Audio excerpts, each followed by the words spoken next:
శుక్లాంబరధరం విష్ణుం శశివర్ణం చతుర్భుజం ప్రసన్నవదనం ధ్యాయేత్ సర్వవిఘ్నోపశాంతయే ఆపదామపహర్తారం దాతారం సర్వసంపదాం లోకాభిరామం శ్రీరామం భూయో భూయో నమామ్యహం. బుద్ధిర్బలం యశోధైర్యం నిర్భయత్వమరోగత అజాడ్యం వాక్పటుత్వంచ హనుమత్స్మరణాత్ భవేత్. భారత్ టుడే ప్రేక్షకులకు సుప్రభాతం. మనం సుదినం శుభదం కార్యక్రమంలో ఉన్నాం. ఈరోజు ఆషాఢ పౌర్ణమి మంగళవారం. దీన్ని గురు పౌర్ణమి అని వ్యాస పౌర్ణమి అని అంటారు. ఈ ఆషాఢ పౌర్ణమి నాడు బ్రాహ్మణునకు చందన పుష్ప వస్త్రాలతో సత్కరించి గోదానం కనుక చేసేటట్లయితే ఇహంలో సమస్త ఐశ్వర్యములు పొంది పరంలో విష్ణులోక ప్రాప్తి జరుగుతుంది అని చెప్పి వరాహ పురాణంలో చెప్పబడ్డది. ఈరోజు ఆ పండిత పూజ అటువంటి ఫలితాన్ని ఇస్తుంది అని చెప్పి వరాహ పురాణం చెబుతూ ఉంటే, అట్లాగే ఒక శ్రోత్రియుడైనటువంటి వాడికి విష్ణు పురాణం చదివినటువంటి బ్రాహ్మణునికి, ముఖ్యంగా విష్ణు పురాణం చదివినటువంటి వానికి ఈరోజు భోజనం పెట్టడం చాలా విశేషంగా చెప్పబడ్డది.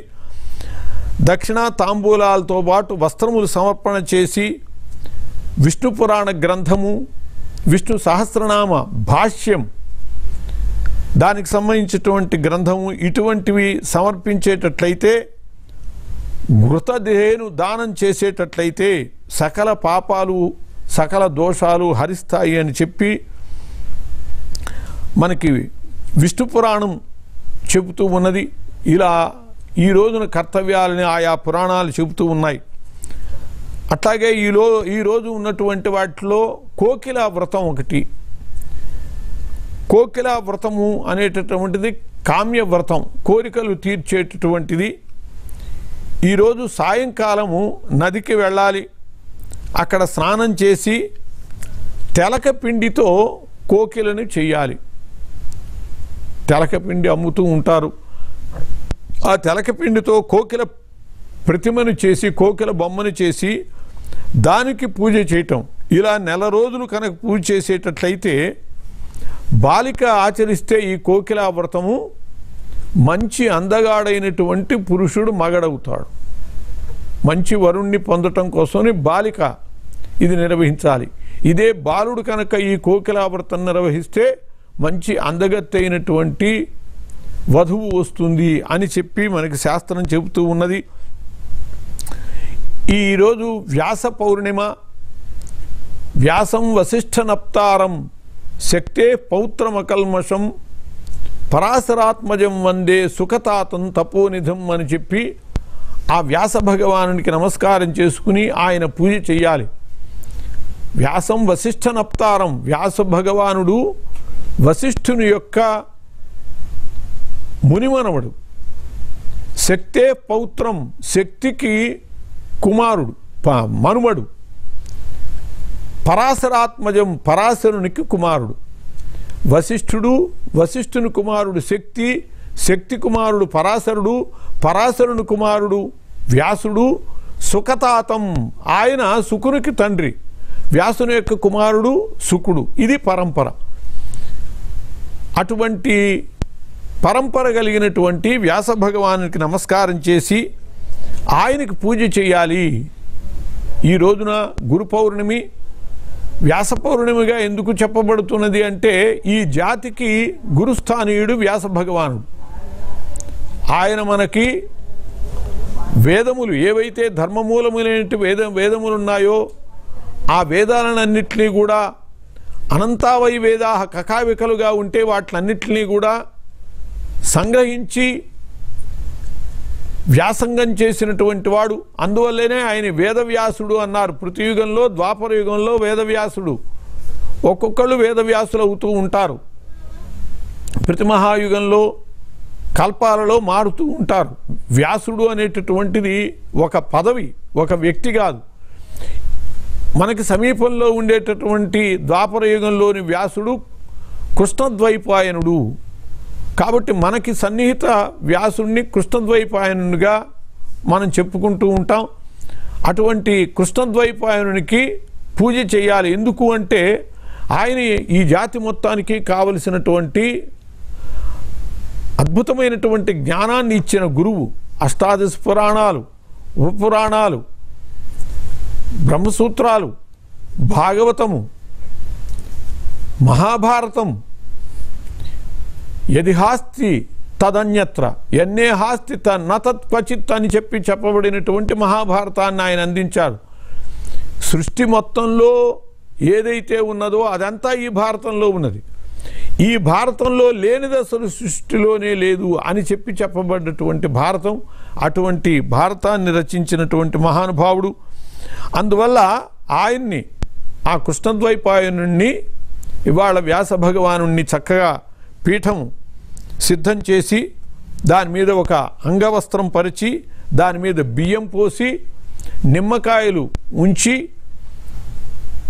అలా వ్యాస భగవానుణ్ణి, శంకర భగవత్పాదుల వారిని, మన గురు పరంపరని అక్కడ ప్రతిష్ఠించి వాళ్ళని పూజించాలి.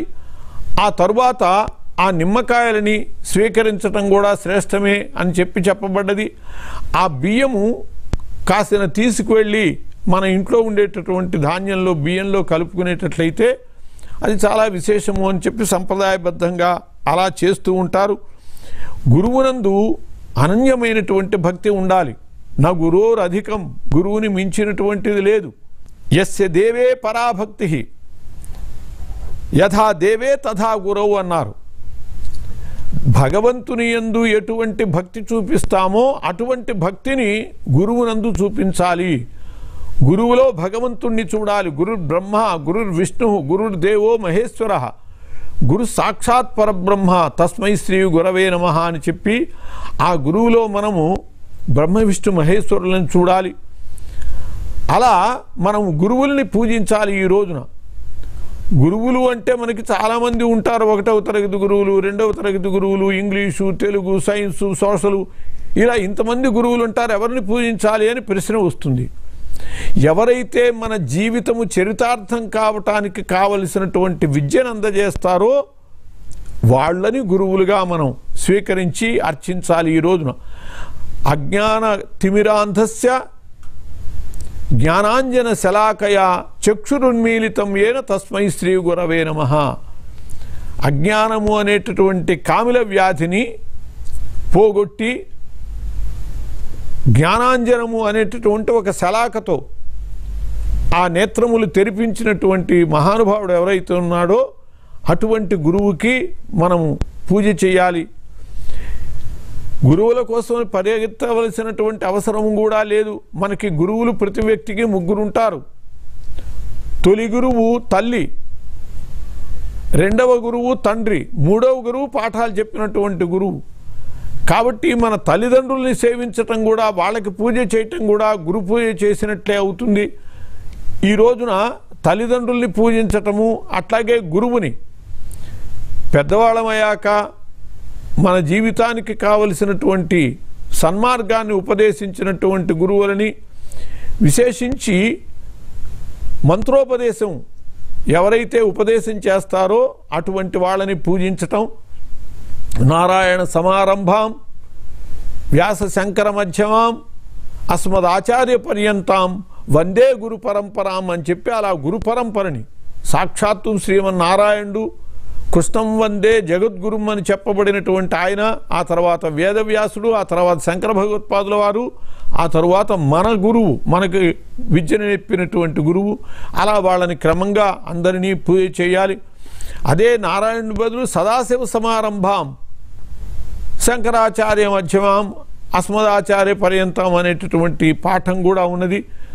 శివాయ గురవే నమః అని చెప్పి ఆ సదాశివుణ్ణి, శంకర భగవత్పాదుల వారిని, వ్యాస భగవానుణ్ణి, మన గురువుని, ఈ గురు పరంపరనైనా పూజించి ఈ రోజున ఆషాఢ పౌర్ణమిని సద్వినియోగం చేసుకోవాలి. ఈ ఆషాఢ పౌర్ణమి శివశయన వ్రతం కూడా. మామూలుగా ఆషాఢ శుద్ధ ఏకాదశిని విష్ణు శయన వ్రతంగా మనం తొలి ఏకాదశిని భావన చేస్తాం. శయన ఏకాదశి అని చెప్పి శివుడికి ఈరోజు శయన చాతుర్మాస్యలు శివుడి సంబంధమైనటువంటి భక్తులు ఈ రోజు నుంచి చాతుర్మాస్యలు నిర్వహించటం అనేటటువంటిది కూడా ఉన్నది. అలా చాలా విశేషమైనటువంటి ఆషాఢ పౌర్ణమిని సద్వినియోగం చేసుకుని గురుని అనుగ్రహంతో జీవితాన్ని చరితార్థం చేసుకోవాలి. స్వస్తి.